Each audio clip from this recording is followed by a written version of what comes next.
Saludos. Empezamos el estudio de la unidad de diseño de ménsulas y vigas de gran peralte.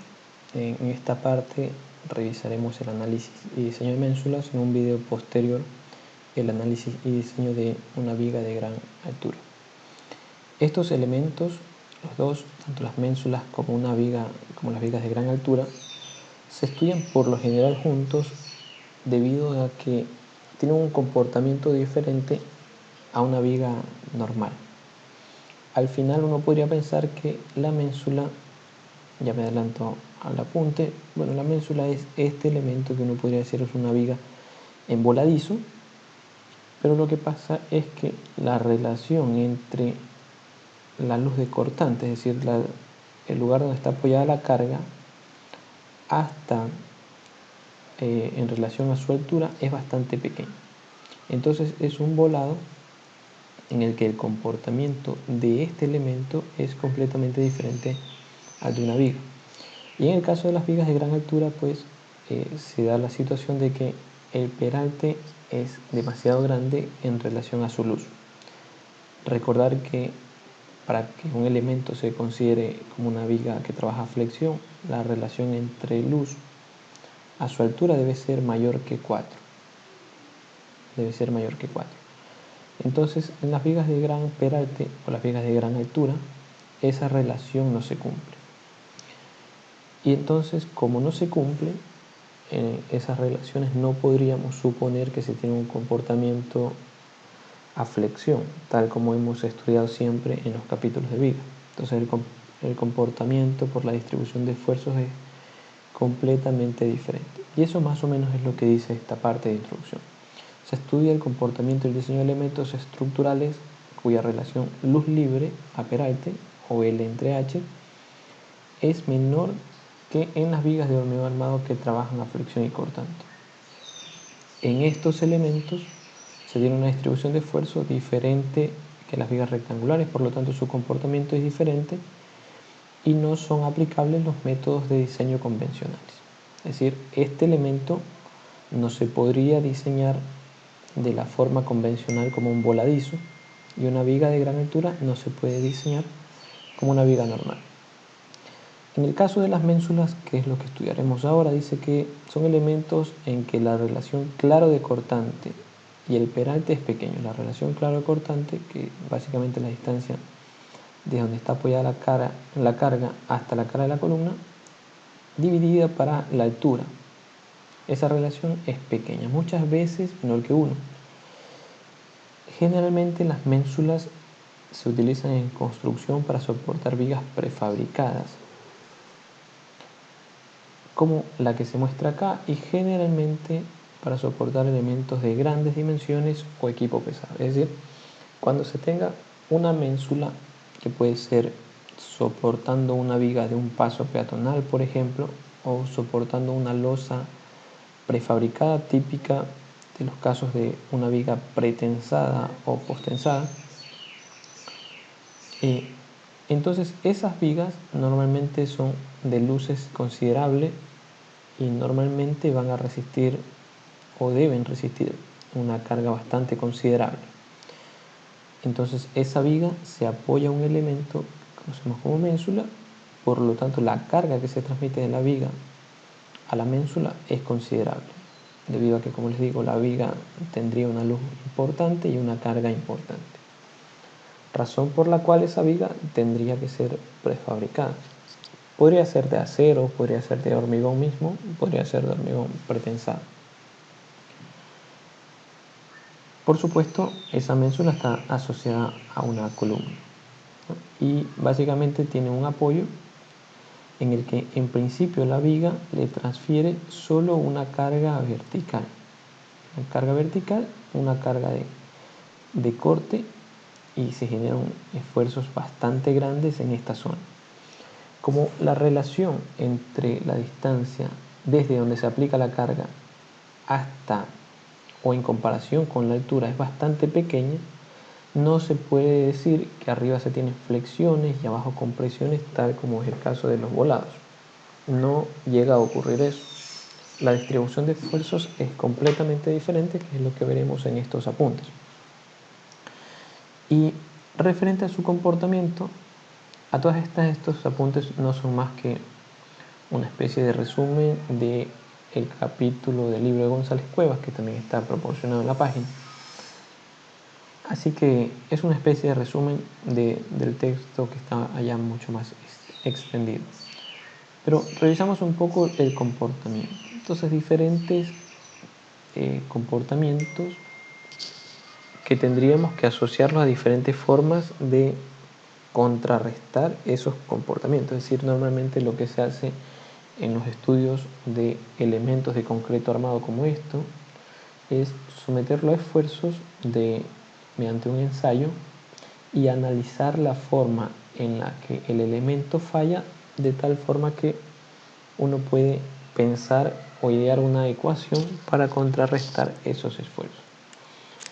Entonces, los modos de falla observados en ensayos de ménsulas se indican acá: fallas por flexión, fallas por tensión diagonal, falla por corte directo y algunos modos de fallas secundarios.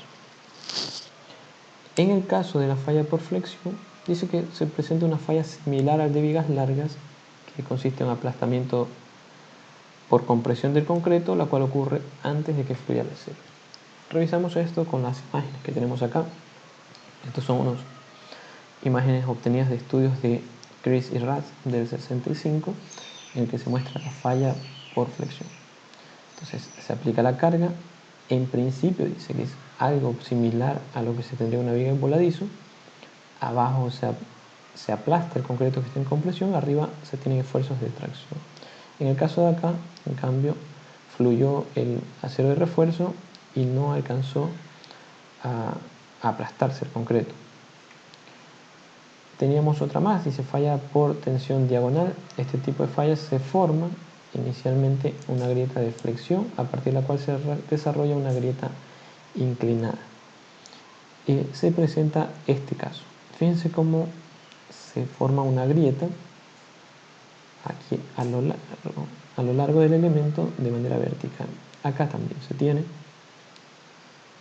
Y ya podemos ver que esas grietas, tanto en el caso de flexión, tanto en el caso de esta tensión diagonal, son grietas bastante verticales, lo cual será de suma importancia para ver la forma en que se distribuye el refuerzo. Y acá se tiene otra falla por corte directo, que sería la que se indica acá. Y por ejemplo, esta ménsula indica que básicamente la parte de la ménsula entera se desplazó, se cortó completamente. Se aplica una carga y puede pasar que se corta de esta manera.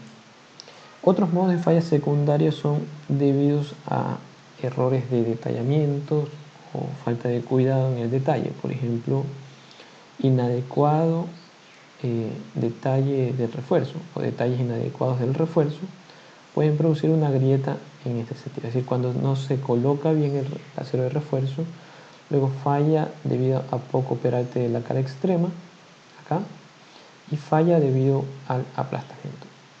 Estos modos de falla se contrarrestan con algunas ideas empíricas que llevan a tratar de evitarlos.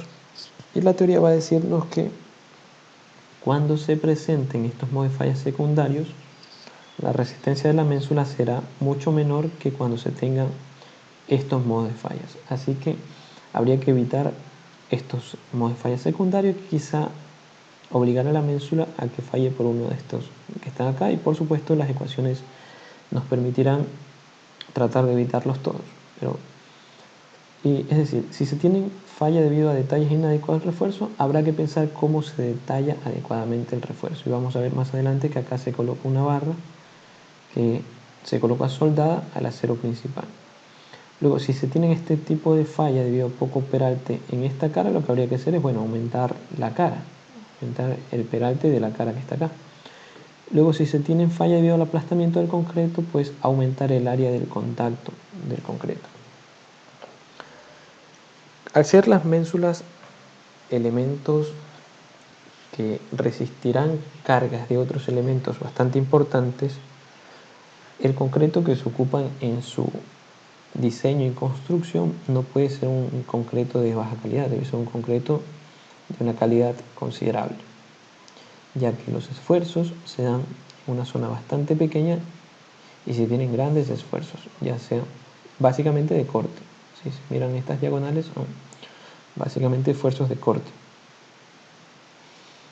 Sobre las ménsulas se indica también, se tienen efectos productos de cargas horizontales que actúan de manera simultánea con las cargas verticales. Y estas cargas pueden ser de tensión o de compresión. La inclusión de cargas horizontales de tensión disminuye la resistencia de las ménsulas, mientras que las cargas de compresión aumentan la resistencia de las ménsulas. Si uno piensa en este tipo de elemento al que se le coloca una viga, acá dice precolada, pero prefabricada, esto es por el término que usan los mexicanos de colar el concreto, precolada, prefundida, prefabricada. Si uno piensa en esta viga, la viga simplemente se apoya en este elemento de apoyo. En principio la carga que le transmite es solamente una carga vertical, no existe transferencia de cargas horizontales, pero esta viga puede transferirle una carga horizontal a la ménsula debido a que después de que su construcción por efectos de retracción y flujo plástico, la viga de concreto se podría acortar de cierta forma, lo cual induce una fuerza horizontal hacia acá por la retracción del concreto. Si fuera una viga de acero, las vigas de acero normalmente están sometidas a esfuerzos que se introducen debido al acortamiento y al alargamiento de la viga, producto de los cambios de temperatura. Es decir, a temperaturas altas las vigas de acero se expanden milimétricamente, a temperaturas bajas las vigas de acero se contraen, por lo tanto estaría aplicándose aquí una fuerza horizontal. Y lo otro es que producto de un movimiento sísmico, esta viga podría tentativamente moverse y entonces podría aplicar esfuerzos o fuerzas horizontales. Si la viga se va hacia la izquierda, en este caso, bueno, habría una fuerza de tensión hacia la ménsula, una fuerza que sale de la ménsula, una fuerza de tensión. Si la viga, por otro lado, se moviera hacia la columna, habría una fuerza de compresión hacia la ménsula. Esas son las fuerzas que se indican acá.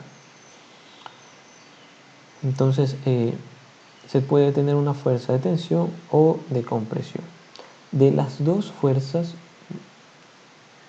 la más crítica para el caso de la ménsula es la fuerza de tracción, es decir, la que iría, para este caso, de derecha hacia izquierda, debido a que esa fuerza aplicada junto con una fuerza vertical estarían tratando de, primero una alarga la ménsula y otra le trata de cortar. Por otra parte, si la fuerza fuese hacia la derecha, la fuerza horizontal, lo que está haciendo es comprimir la ménsula respecto a la columna, lo cual es completamente favorable. Es decir, esa fuerza que comprime la ménsula hacia la columna en realidad le estaría ayudando a la resistencia de la ménsula. Por lo tanto, de las dos fuerzas horizontales, que podrían ser una de tensión y otra de compresión, habría que preocuparse de la fuerza de tracción o de tensión, es decir, la fuerza que va hacia afuera de la ménsula. Listo, entonces, ¿cómo calculamos la resistencia? Las expresiones, dice, utilizadas para calcular la resistencia de ménsulas son de naturaleza empírica, es decir, básicamente vienen de ensayos de experimentos, de ensayos materiales, de ensayos de ménsulas, en el que alguien trata de alcanzar una ecuación capaz de predecir su comportamiento. Y esto ha sido así a lo largo de los años. En el ACI 318, acá se indica 2014, se encuentra en la sección 16.5, simplemente se los muestro, eso está acá, ménsulas y cartelas. Acá encontrarían todas las indicaciones que aparecen en el ACI. Este es del año 2014, en el del año 2016 está en la misma sección, no cambió de sección. ménsulas y cartelas. Y acá, simplemente para terminar la idea que le estaba transmitiendo, las fuerzas a las que tenemos que diseñar nuestra ménsula es una fuerza vertical, que acá se indica como B sub U, y una fuerza horizontal, que acá se indica como NUC. Fuerza vertical y una fuerza horizontal. Y eso es lo que vamos a revisar ahora. Y ese es un método de diseño bastante simplificado. Entonces dice, el método de diseño indicado en el ASI 318-2014 ha sido, que es el mismo que el 2019 en realidad. Ha sido validado para el caso en que AB entre D es menor que 1. AB, recordar, es lo que conocemos como claro de cortante.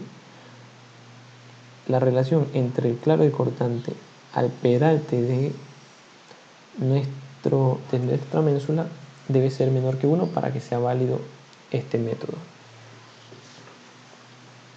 Y entonces vamos a diseñar la ménsula para una fuerza vertical B sub U, que lógicamente serían las reacciones de la viga que se apoyaría aquí, y una fuerza NUC asociada a esa fuerza. Y se indica que además es aplicable para los casos en que NUC, es decir, la fuerza horizontal, sea menor que B sub U, que es lo que típicamente va a pasar.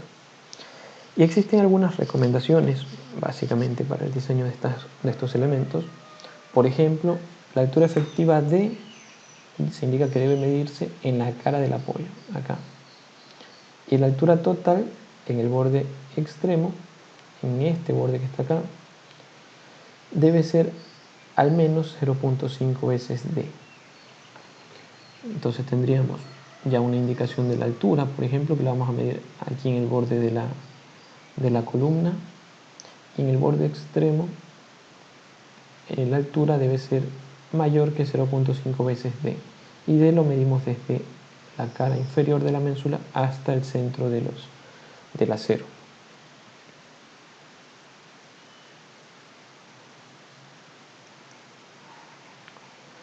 Me voy a adelantar a presentar un poco el refuerzo que conlleva la ménsula. El refuerzo final de la ménsula resultará en algo como lo que se indica en esta figura, en el que, bueno, reconocemos de nuevo la fuerza vertical P sub U, la fuerza horizontal NUC. Habrá que colocar una platina de apoyo que puede ser, en este caso se muestra como embebida en la ménsula, pero puede ser tranquilamente un neopreno sobre la ménsula, en realidad, una placa de apoyo. Luego se tiene un acero principal A sub SC. Vamos a necesitar una barra de anclaje que típicamente irá soldada. Y lo interesante acá es ver la forma que tienen los estribos. Y los estribos en las ménsulas deben ser horizontales más que verticales, como en el caso de una viga. Es decir, en una viga normalmente los estribos irían de forma vertical, en la ménsula se colocarían de forma horizontal. Eso es debido a la forma que tienen las grietas que hemos estado revisando. Es decir, estas grietas que se van a formar acá, que son de forma básicamente vertical, para coser esas grietas, el estribo vertical no sería suficiente, debido a que estaría un estribo por aquí, y si se dan cuenta la grieta se forma mucho más adentro, entonces no sería nada efectivo. Igual en este caso, de nada sirve tener un estribo vertical en esta zona si la grieta se está formando adentro. Por eso entonces son más efectivos los estribos de forma horizontales. Bueno, ahora sí avanzamos en orden, digamos. Como recomendaciones, al momento de seleccionar las dimensiones de la ménsula se puede indicar las siguientes. El valor A sub B, usado en los cálculos, este valor A sub B se debe tomar como el doble del espacio entre la viga y la columna. El doble. La separación mínima entre la viga y la columna será de 3 centímetros. Acá la distancia libre que queda entre la viga y la columna 3 centímetros. El ancho de la placa se calcula en función de la resistencia al aplastamiento. Y se recomienda usar una relación AB entre D, entre punto 15 y punto 40. Esta relación AB entre D, entre punto 15 y punto 40. Y esta nos va a permitir de alguna forma hacer una especie de prediseño de las ménsulas, pero en realidad el prediseño acá es bastante complejo y uno podría empezar a dar simplemente dimensiones de la ménsula. Básicamente es su altura, darse una altura asociada a una altura de este lado, luego con una relación de claro de cortante. La base de la ménsula, que no se ve en este plano porque iría hacia adentro, típicamente, bueno, será el ancho de la columna quizá.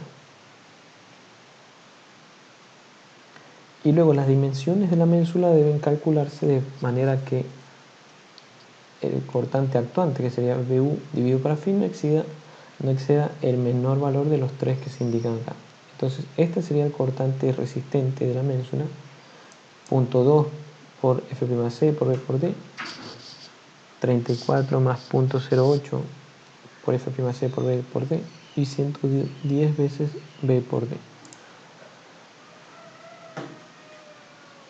La sección en la cara del apoyo debe diseñarse para resistir simultáneamente el corte mayorado B sub U, la fuerza de tracción horizontal NUC y el momento mayorado MU dado por esta expresión que está acá. Esta expresión que resulta de hacer momento en este punto que está aquí, justo en el eje de las varillas. Si uno hace momento acá, tendría BU por A sub B más NUC por H menos D, que sería este espacio que está aquí arriba.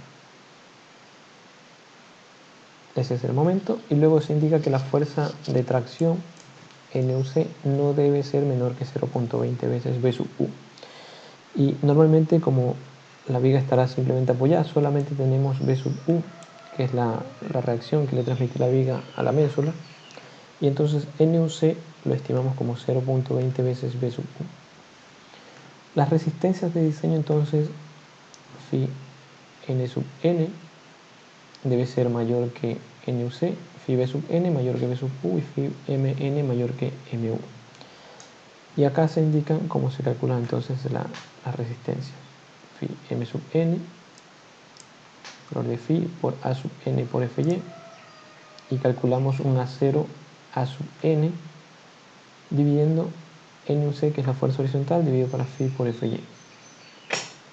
Luego entonces tendríamos una resistencia cortante phi B sub N dada por esta expresión, en el que aparece un A0 A sub Bf determinado como BU dividido para phi por este coeficiente de fricción por Fy. Es decir, con estas ecuaciones vamos a ir calculando un A0 A sub N de acuerdo a esto, un A0 A sub Bf de acuerdo a esta expresión.